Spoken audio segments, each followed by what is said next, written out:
guru to show me the way.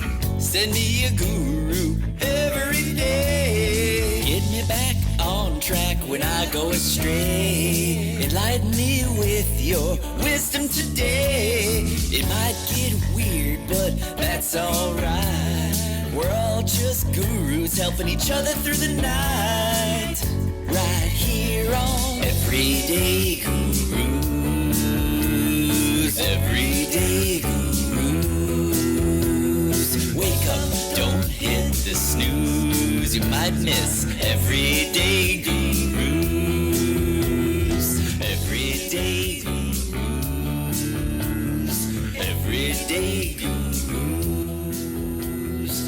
Hello everybody, welcome to Everyday Gurus. I'm your host Patrick Ecstatic. I'm super excited about today's episode.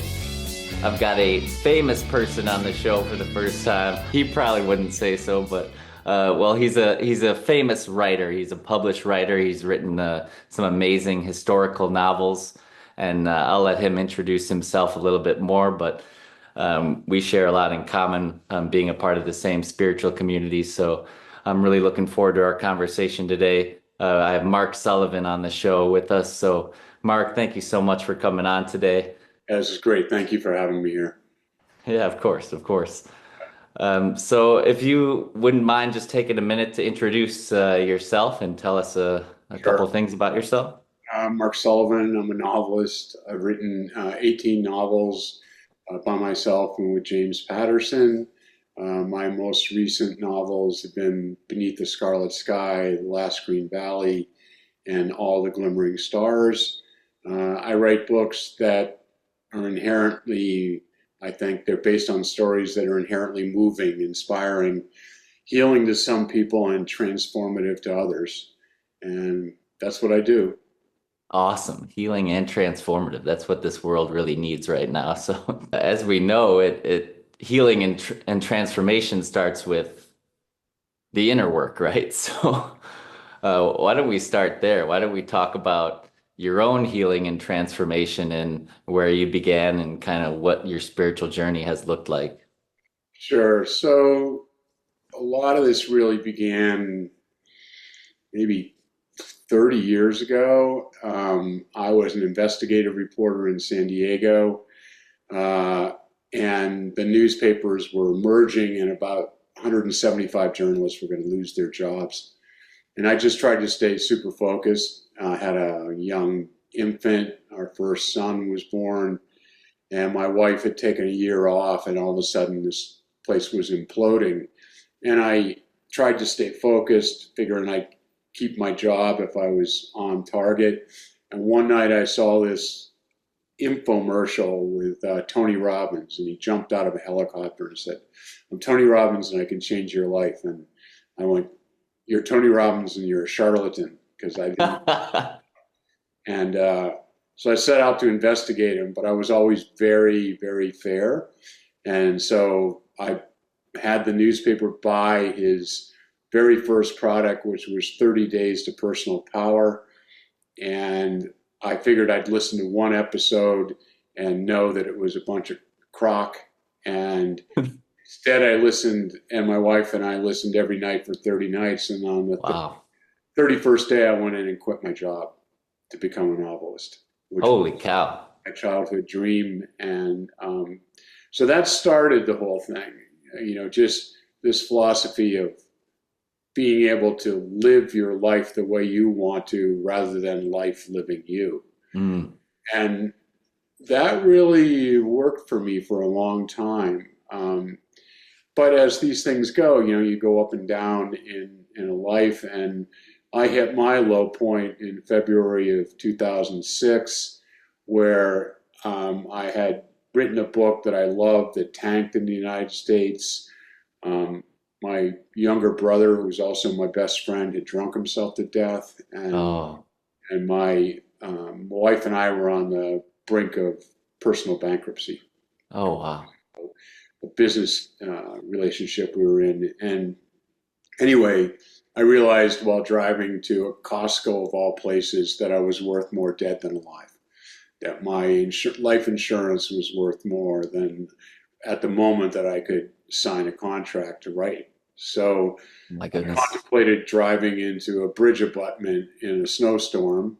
I didn't do it, but I reached the Costco parking lot at the low point of my life and put my head on the steering wheel and begged God and the universe for a story that would matter, that would give me purpose in my life. And 3 hours later, I go home. My wife has no idea that I've hit this crisis point. My kids haven't. And my wife says, "You got to go to these friends of ours, the Robinsons, for dinner tonight. I'm not feeling well. You got to make an appearance." And I was like, "I'm not going to any, dinner." And she Yeah, said, "You right. have to. We canceled 3 times on them." And she said, "Go for an hour, and if you're not feeling it, come home." So I go, and I'm not there 20 minutes, and this perfect stranger starts telling me the story that eventually becomes Beneath a Scarlet Sky. Oh my gosh. And I don't believe it at first. I figure it's total nonsense. And we would have heard this story about a Italian boy who leads Jews escaping Nazi-occupied Italy in the winter of 43, 44, and then through a series of remarkable circumstances in the spring and summer of 44, this 17-year-old kid becomes a spy inside the German high command. Wow. Now, we would have heard this story. And they're like, "No, he's alive." And I go, "Alive? How old is he?" And at the time, he was 79. And anyway, I go and I spend 3 weeks with him and in Italy. And his perspective on life and tragedy and grief and how we roll with these things profoundly changes me at a very deep level. And I come home looking at the world in a very different way, and I become determined that I'm going to write this book. And if the story could change me, if I could write it the right way, it could change other people. So I didn't expect it would take me nearly 10 years to write the story. I was working on other books and other projects, but Yeah. it does. And the most amazing thing about it is it publishes, and within 2 days, it's the #1 book on Amazon and No kidding. one book in America, and it just Oh, explodes and sells millions of copies, 37 languages. The people who made Killers of the Flower Moon, the producers, are making it into a movie. People ask me, "What's the best part? Which of those three?" And I said, "They're all amazing. I wouldn't trade them for anything." But the thing that really makes me happy are these letters that I get from people who were either deeply depressed or actually suicidal when they pick up the book, and they write me these letters about how the story changed them. So, there's been nothing in my career that's mattered as much as that. Um, that's beautiful. yeah, and shortly after, uh, I used to attend Tony Robbins events quite a bit, and he became a friend of mine. And he would always talk about what the most transformative experience that he ever had, which was to go to this place, Akam, in southern India, which is a meditation center. And Yes, sir. yeah, and so I put that in my back pocket, and then some other friends that I have through Tony Robbins called me up one day and said, "These people we go studied with, they've written a book. Would you read it? A book on meditation." And I was like, like, I don't read a book on meditation. Not really up your alley, huh? Not my alley. So I tried to get out of it because I'd done Zen off and on through martial arts. I studied Aikido for about 25 years, and Oh, wow. my main instructor was a Zen monk, and as well as a Shihan, a master instructor in Aikido. And I did it, and I found the benefit of Zen, but I didn't like it. I just didn't like it. It was like, sit there and you'll figure it out in 20 years. And Didn't have the patience for that, huh? yeah, so I decided that I tried to get out of it reading the book. I just said something like, "Well, on the advice of attorneys and agents, I don't read anything that's not going to be published by a major publisher." And they said, "Well, Simon and Schuster." And I went, "Oh God."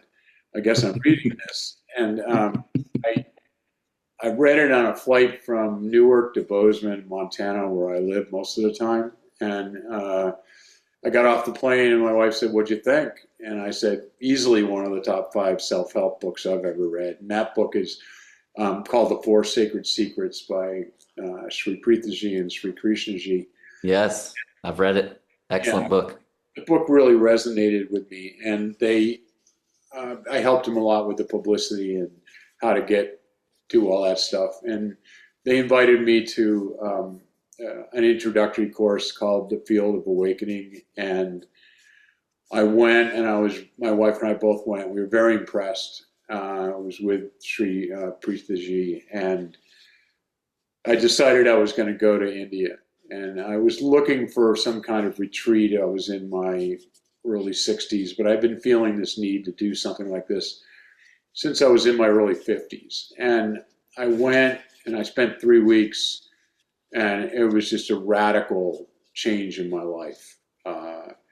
I really understood for the first time, this difference between what they call a suffering state and a beautiful state. And I got it.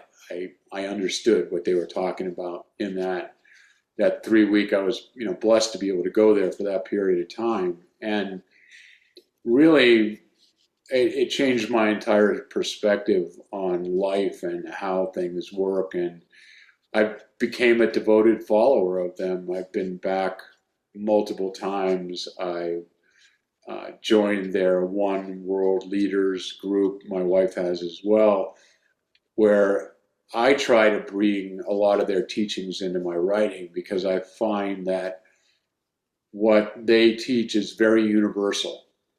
Almost anybody can grasp it. Doesn't matter what your religion is.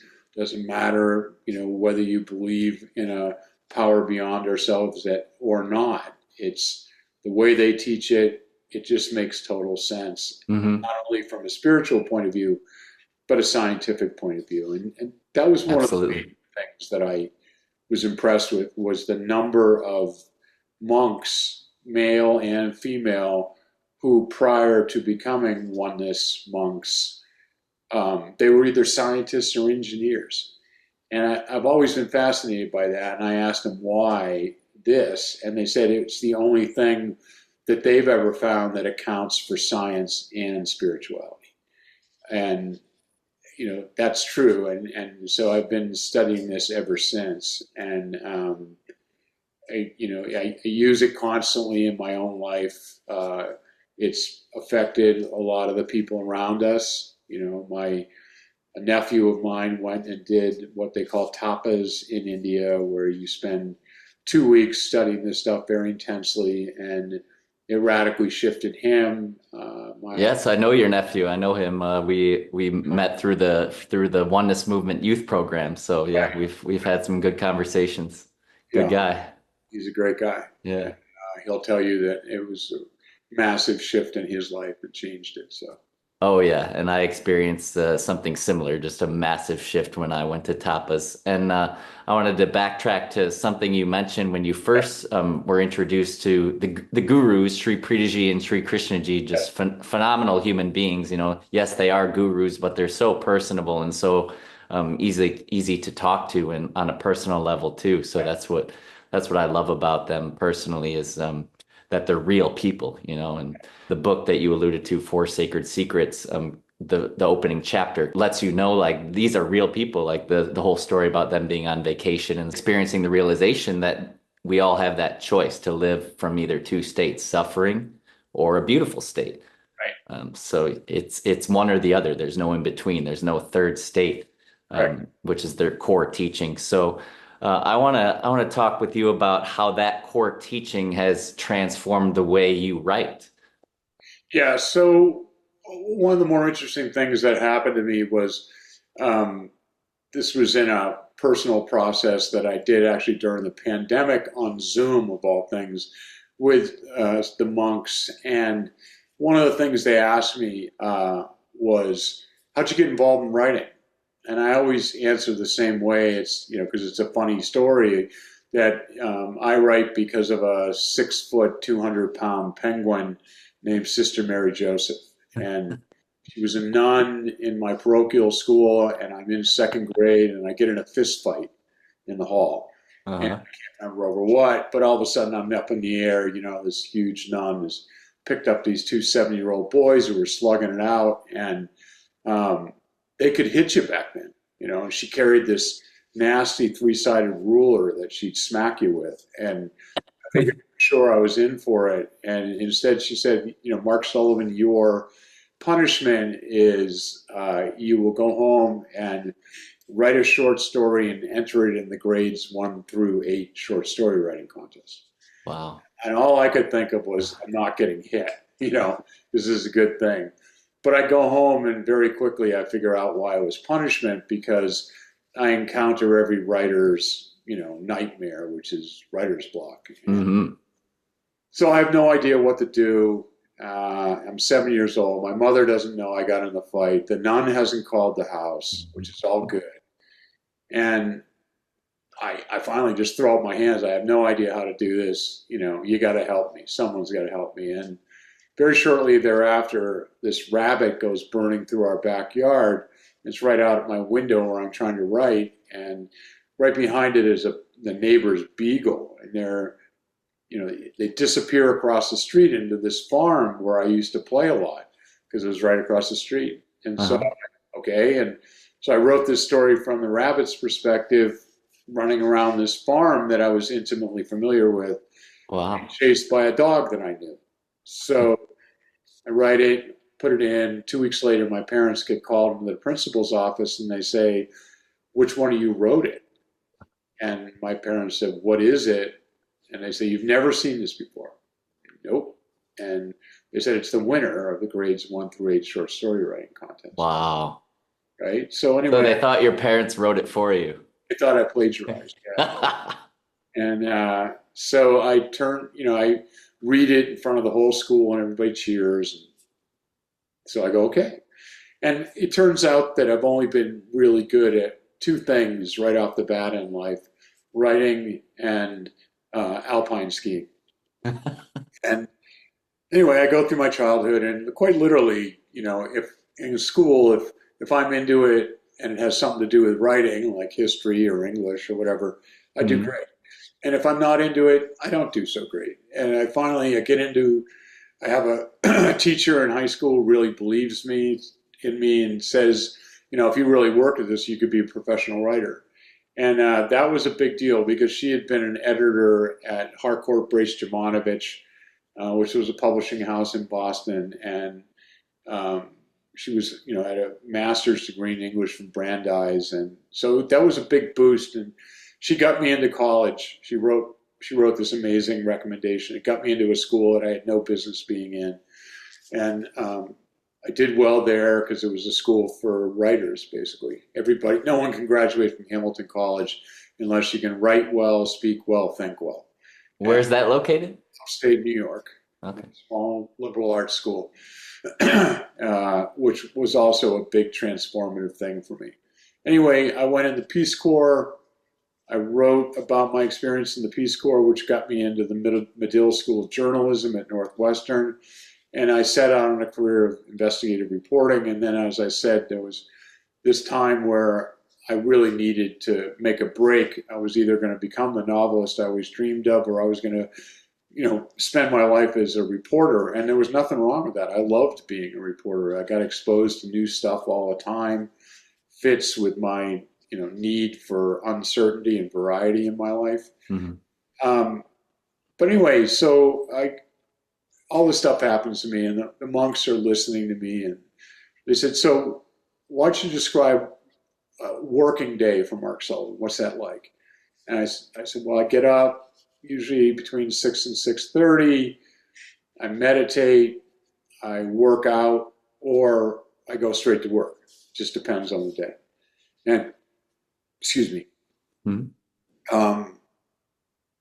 They said, so what's it like just before you go to work? And I'm like, well, it's kind of like going into a football or lacrosse game in high school or college. And I get myself very pumped up. It's a discipline. I go in there, I show up, I spend so many hours, but at the time it was so many pages, right? I had a very strict quota. I don't come out of the room until there's, depending on the day, either 5 or 10 pages or maybe even 15. It just depends. And they're like, okay, so where do you work? And I said, well, I have a small office building in back of my house. My wife calls it the writing shack. And I go there and they're like, okay, so how far from the house? And I can't figure out why they're asking all these questions. And I said, well, I don't know, it's about 100 feet, down a little sidewalk. And they're like, what's it like walking down the sidewalk? And they're putting me into this meditative state. And I'm like, well, as I said, I'm getting really pumped up. And they're like, what's it like right before you go through the door? And I said, that's like the moment of maximum, I'm driving myself here. I'm disciplining myself. And these two female dasas, monks, get this kind of knowing look on their face. And they go, you don't see it, do you? I go, see what? They said, Mark, we believe from the time you were 7 years old, you have perceived writing as a form of punishment. And I went, oh my God. I saw it immediately, what they were talking about. And I got really, really upset. And it was right near the end of this day's session. And I got off, the Zoom call and went talked to my wife. And I said, I'm done. I said, I don't really have to write anymore. We could sell one of our houses and we'd be perfectly fine. And she said, you're really that upset? And I said, yeah, I don't want to whip myself, Yeah. I've been doing it for 40 years. I don't want to do it anymore. So anyway, I went back in the next morning and same two female monks, and they said, how you doing? And I went, not too good. I really figured out my life has been, I'm like, I hate to say it, but a Shiite Muslim. I'm whipping myself and I don't want to do this anymore. And they started laughing at me. And, I'm kind of an alpha male guy, and here I have these two Indian monks, women laughing at me, and they went, no, Mark, what if you could learn to write not from a place of punishment, but from a position of joy? Imagine that. And I went, is that possible? I said, it's very possible. And it's not the joy of la-di-da, it's the joy of realizing that you were gifted something as a child and you've spent your whole life developing that gift.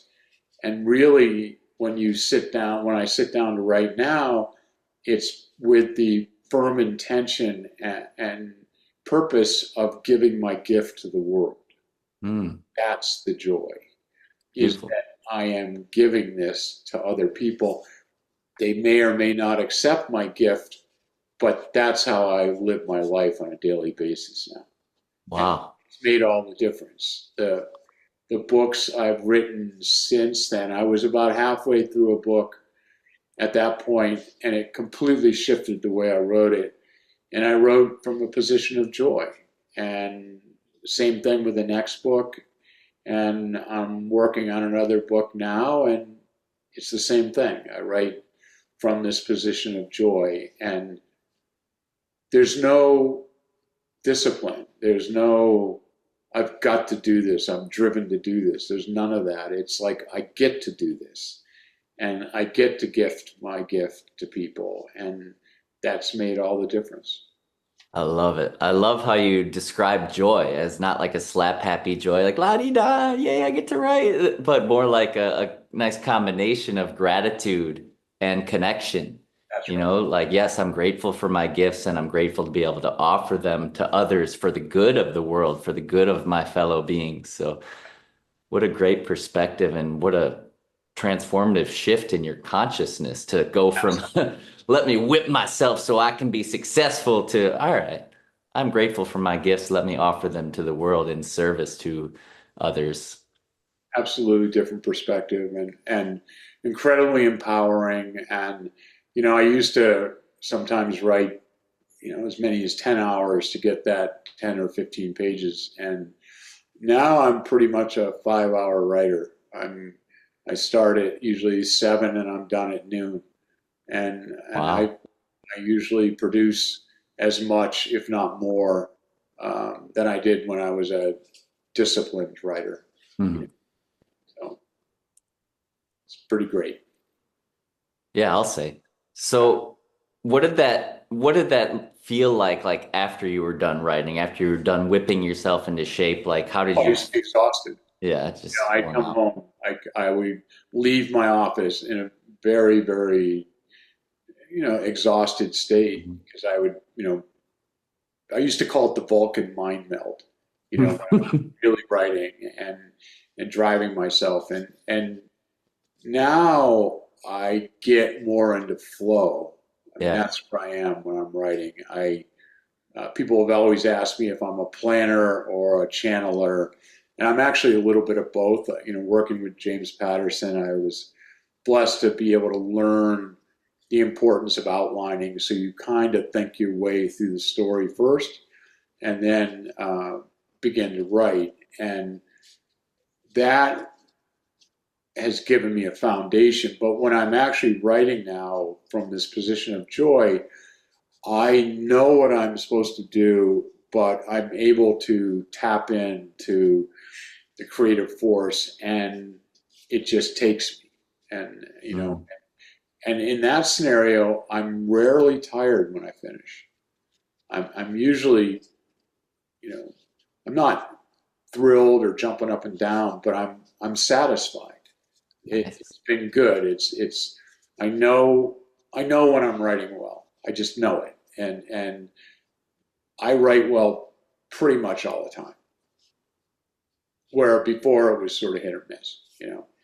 If I got into flow, it was sort of by mistake, and now it's very, very conscious.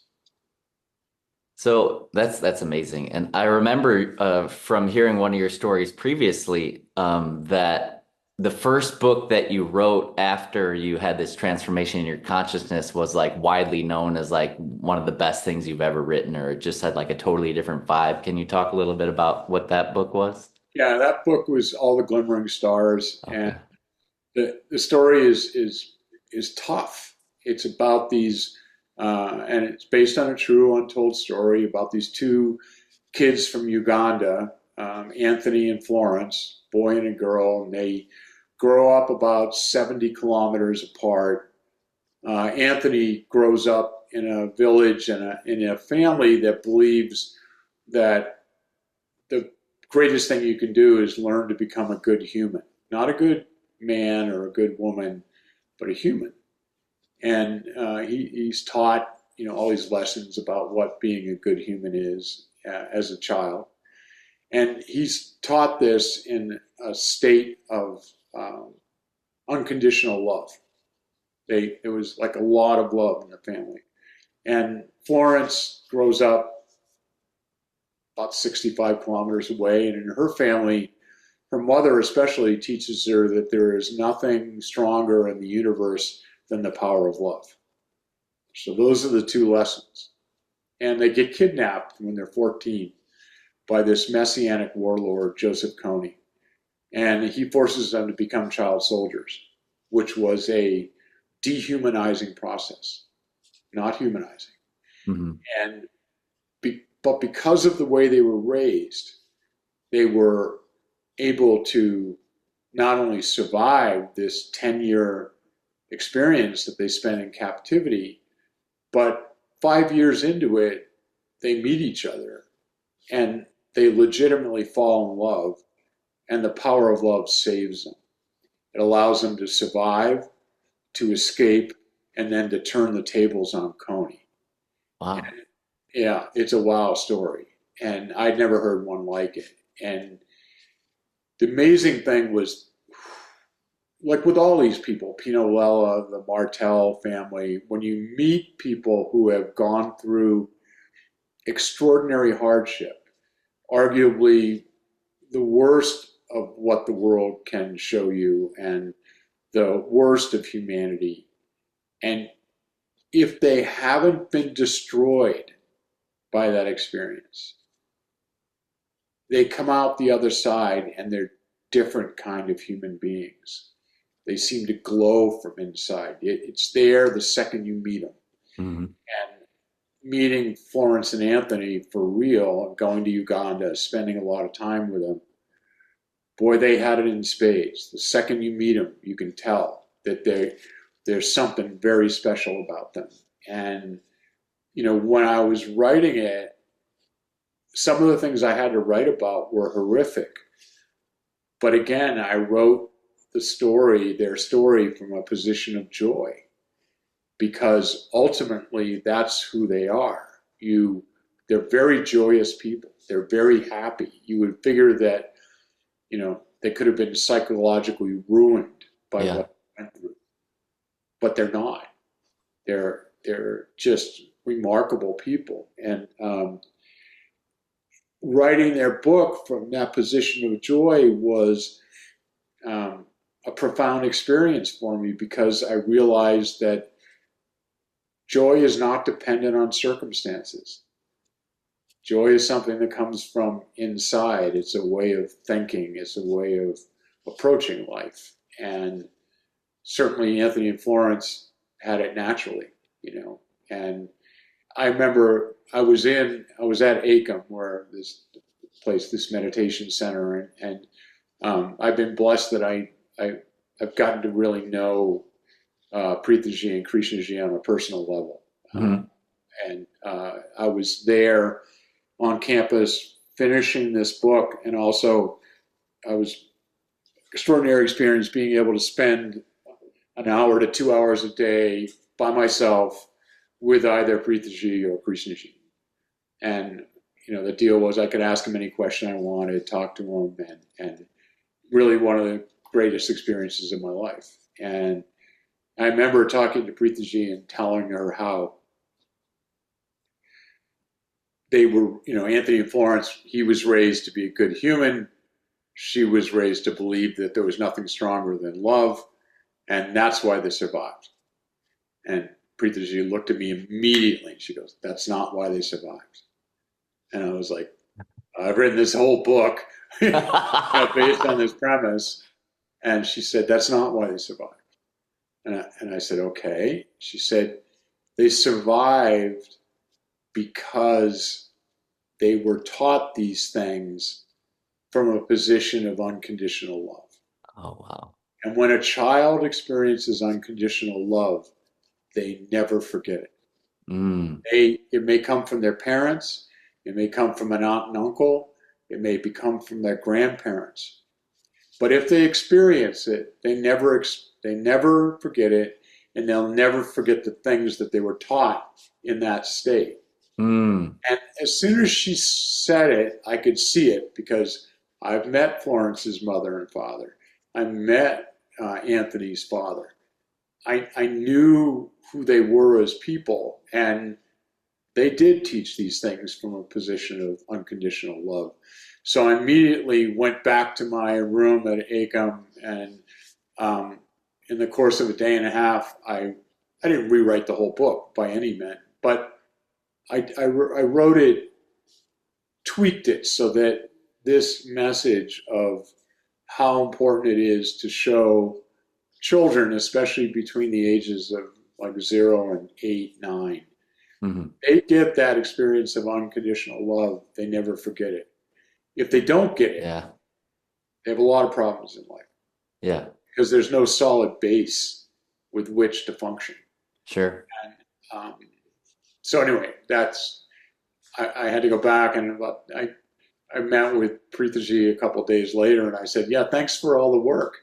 The extra work that you had to go back and redo a bunch of your book. I thought that was very funny, and but I also thanked her, because it was true, and that is the overarching lesson of the book: is if your children are raised and taught from a position of unconditional love, they can survive just about anything. That's phenomenal. And That's amazing, and that's so true to the teachings that come from Sri Pritaji and Sri Krishnaji, that it's about the state that the energy is coming from. It's not about the lesson itself. You know, you can say all the fancy words that you want, but if it's not coming from a place of authenticity, like I'm genuinely in a beautiful state, I'm genuinely in a state of love when I'm teaching you about love, it's like an energetic transmission for it to actually take That's effect. It has to be genuine. that's true. It can't be, taught from a position of the harsh taskmaster. It Mm. doesn't work. It might work, on one level, but at the deep level, it doesn't work. No. Yeah, it might work at the superficial level, but in order to really take root in our consciousness, it has to be authentic and That's real. right. That's right. Awesome. It sounds very similar to the approach you started taking to your work, where instead of being in a state of what I would call suffering, or forcing yourself to, oh, I gotta be somebody or become something, like I'm already this. I'm already this talented writer, and I'm gonna share my gifts with the world. Like that's just a total Different transformation. perspective. Yeah, Yeah. 100% different perspective. And again, it's energizing. It's not depleting. And if you're if you want to be an artist, writer, whatever, and Musician. you're depleted by your work, you're doing it wrong. You know, Yeah, and the oneness movement has been huge for me in changing my relationship with music. I used to be similar to you where I would force myself to write these songs and really never be satisfied with them. And they were coming from a place of suffering. And now I write my music from joy, for joy, with trust and with confidence, and that these are my gifts and I'm sharing them with the world and they bring joy to others because they're written and performed from a state of joy. So, exactly. um, that's the transformation of these teachings, and that's why the oneness movement is so phenomenal and so powerful, and can transform anybody's life. So, I'm just so grateful I stumbled upon it. Me too. I wish I'd stumbled upon it at your age. Yeah, Yeah, it's I have no definitely idea what I would have been capable of, but it doesn't matter. It comes to you when you need it, and it true. certainly came when I needed it, and I didn't even know I needed it. I was a pretty successful guy, but I became a different person when I went and started studying with them. It had a massively profound influence on my life. So tell me a little bit more about your personal relationship with them. Like, do you get to hang out with Sri Pritaji and Sri Krishnaji on a regular basis, being a part Well, if of you hang the? out, but they call it Sangat, where you usually get to go. If you're lucky, you get an hour with them a year, and I've Mhm. been blessed to spend hours upon hours with them. And the most amazing thing is that they are regular people. Krishna Yeah. especially, he's insanely insightful, but he's also very funny, and Oh yeah. he has a great time. He lives his teachings. He's Hmm. rarely upset about anything. And usually when he's upset, he's still laughing, about things. And um, Yeah, he's got like a perma smile on his he face, has like always smiling. always smiling. He's Yeah. always amazed by life. And Uh-huh. to spend some time with people like that, and to realize that they're regular human beings who they're enlightened, and they're both regular. They have a life. They have, daughter. They've got dogs. They run all, this massive movement that they're totally dedicated to, and yet they're very real, and they're very caring. They've never met my kids. They know my kids' names. They have met my wife because she's a part of Oneness Movement too, and um, they they've both been able to connect with us far beyond um, what the ordinary person gets, and we've been totally blessed to be able to do that and to really get to know them at a deep level. And I'm working on a book about them, and it's another one of I always tell people that There are books that are year-long books that are books that are 2 to 3 years, and then there are whoppers that are like 10. And the one I'm working on with them is probably 10 Oh, because wow. it takes long enough and me studying long enough so that I can portray the arc of someone who comes to oneness with nothing, Uh-huh. leaves with everything. And so that's what I'm writing a book about. Is a fictional character who is pretty messed up when we meet him, and he's got no other choice.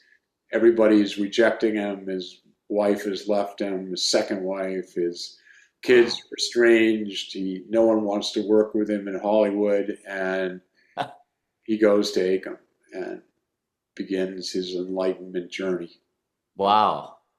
That's what I'm working on with them. But That's that's a exciting. long-term project. So Well, hopefully Sri Pritaji won't make you redo that one once you're done with it after 10 years. that's probably Now, Mark, did you write this from unconditional love or was it conditional? that's right. That's right. Oh, wow. I can't wait to read that though, seriously. Can't wait to finish it. I Yeah. still got a few more dimensions and levels of study to go before I can finish, but Well, remember, Mark, it's a journey, not a destination. exactly right. I'm all good with it. Me too. Well, wow, it's been so great talking to you. Really great to reconnect. Haven't seen you in almost a year. Yeah, But I so appreciate you coming on and sharing your story on Everyday Gurus. my Uh, pleasure. any books that are coming out soon that I can tell our fans about? I'm working on one called The Faraway Skies, which is about a brother and sister who grew up in Depression era Kansas. Their great grandmother takes them to a barnstorming show, which was like an aerial circus, planes, biplanes, and she gets them a ride in a biplane, and they go up with these guys who can do the loops and the rolls, and it radically changes their lives. And then the great grandmother gave them the gift from a position of unconditional love. Hmm. It radically changes their lives. They go through like both of them a lot, but the upshot is they become two of the greatest aviators of World War II, and no one's ever heard of them. Oh, wow. So that's what I'm writing What does the research element of that look like? about. I was lucky that the families, the brother and the sister, both have extensive archives, that stuff that was saved, and I was able to, read their diaries. There've been a bunch of interviews on tape that I've been able to watch, and it's just extraordinary. Again, it's another one of these things where um, they face what you would figure were insurmountable odds, things that would crush the spirit of a lot of people. But because of things that their great grandmother taught them, mostly about love, that saves them again and again. He ends up flying 240 combat missions, which is Wow. unheard of. Yeah. Most people who flew 20 or 25 missions, they were done, they were sent home. And he flies for years in the war. And he's there from Guadalcanal all the way to the dawn of the atomic era. And Mm. she becomes one of the greatest test pilots of World War II. Turns out that there was a specific policy that men were too important for combat to be test pilots or to fly, to ferry planes from one position to another. So they formed this thing called the Women's Air Service Pilots, and Mickey was one of them, one of the best ones. And so she and a group of 6 or 7 other women flew every plane that came off the assembly line or the repair line before they would put any man in it. So it was incredibly dangerous. Mm. And yeah, so that's what I'm writing about, the two of them. Sweet. Yeah, Will you be going up in any combat planes just to get the full yeah, experience? for sure. I'm going to Awesome. a lot of the planes that they've been in. I'm going to Henderson Field, which is where he was posted in the Solomon Islands at Guadalcanal. And yeah, just working with an agent to get a contract, and then I'll be full bore on it. Amazing. Well, many blessings to you for successful completion of that Thank you. project. Yeah. And thank you for having me, Patrick. My pleasure, Mark. Thank you for your time. Yeah, great. Cheers. Talk to you soon. Definitely. Okay. Thanks, Mark. Cheers.